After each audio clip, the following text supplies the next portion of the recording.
अस्सलाम वालेकुम जी। Doctor Rizwan Akhtar consultant pulmonologist आपकी खिदमत में हाजिर है। अच्छा, हम बात कर रहे थे ना कि हर सांस फूलना दमा या सीओपीडी नहीं होता। अभी एक दो हफ्ता पहले अली मेडिकल सेंटर है फेट में, वहाँ पे मैं आईसीयू भी देखता हूँ, तो वहाँ पे एक पेशेंट हमारे पास लाई गई। उसकी हिस्ट्री फीमेल थी, 50 प्लस एज थी उसकी, और वो इस सिम्टम्स के साथ लाई गई जी कि इसका सांस फूल रहा है।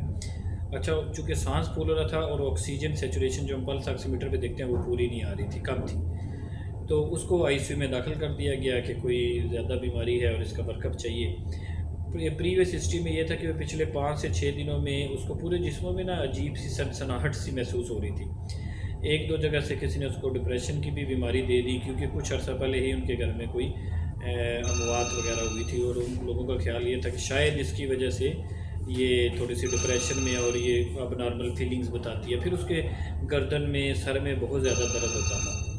एनी हो, उसने न्यूरो फिजिशियंस को भी, उसके जो डॉक्टर था बेटा, उसने दिखाया, 2-3 जगहों पे दिखाया, और सबका क्लिनिकल एग्जामिनेशन बिल्कुल नॉर्मल था कि कोई ऐसी न्यूरोलॉजिकल डिजीज़ या दिमागी बीमारी उसको डायग्नोज नहीं थी। अल्टीमेटली 5 से 6 दिन के बाद वो इस कंडीशन में कि ऑक्सीजन मेंटेन नहीं कर रही थी, हमारे पास आके आईसीयू में दाखिल होगी।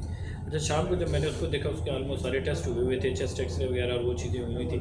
सिर्फ एक चेस्ट एक्सरे में पॉजिटिव फाइंडिंग उनकी थी कि बाईलेटरल जो नीचे डायफ्राम के मसले हैं वो ऊपर गए हुए थे, बाकी लंग्स ठीक थे, लैब्स बिल्कुल ठीक थी, उनमें कोई इन्फेक्शन कोई और ऐसी चीज़ नहीं थी, और दवाइयाँ भी उनको चल रही थी इन्फेक्शन और दूसरी चीज़ों को, लेकिन उसकी सिम्टम्स बढ़ती जा रही थी।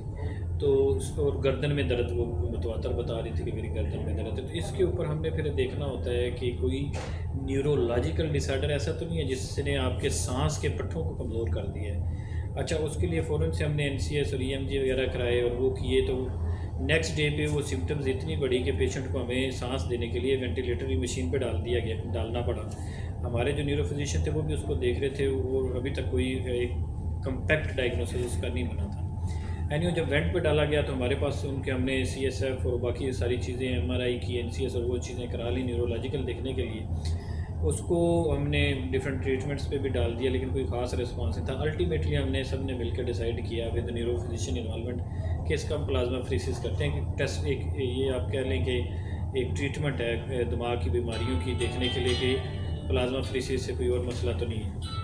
अच्छा, उसका फर्स्ट सेशन हुआ, दूसरा सेशन हुआ, तीसरे सेशन पे मरीज़ ने रिस्पांस करना शुरू कर दिया। 5 सेशन हमने करने के बाद उसको सांस की मशीन से भी उतार दिया और माशाल्लाह उसको शिफ्ट आउट भी कर दिया। तो उसका जो डायग्नोसिस हमारे पास बनाया वो यही था कि इसको ऑटो नोमिक एक बीमारी होती है जिसको हम कहते हैं इनकेफेलाइटिस, और उस तरह की पिक्चर्स के साथ आती है। उस डायग्नोसिस के ऊपर वो इस ट्रीटमेंट से प्रेजेंट की और उसको उसने रिस्पांस भी किया, और माशाल्लाह वो रेगुलर विज़िट करती हैं, कोई ऐसी उनकी कमी नहीं है। तो बाज़ औक़ात पेशेंट्स दिमाग की बीमारियां भी सांस खराबी के साथ आती हैं। बताने का मकसद ये है कि हर बीमारी दमा या टीबी या सीओपीडी नहीं होती। अगर आपको इस तरह की बीमारी, इस तरह की सिम्टम्स आ रही हों जिसमें सांस लेने के पट्टों की इन्वॉल्वमेंट हो रही हो, तो वो भी सांस फूलने के साथ आते हैं, और उनको टाइमली बर वक़्त उनकी तशख़ीस बहुत ज़रूरी होती है, क्योंकि अदरवाइज़ ये पेशेंट फिर खुदा न खास्ता इनमें मोर्टेलिटी या अमवात होने का चांस बहुत ज़्यादा होता है। बहुत बहुत शुक्रिया आप लोगों का।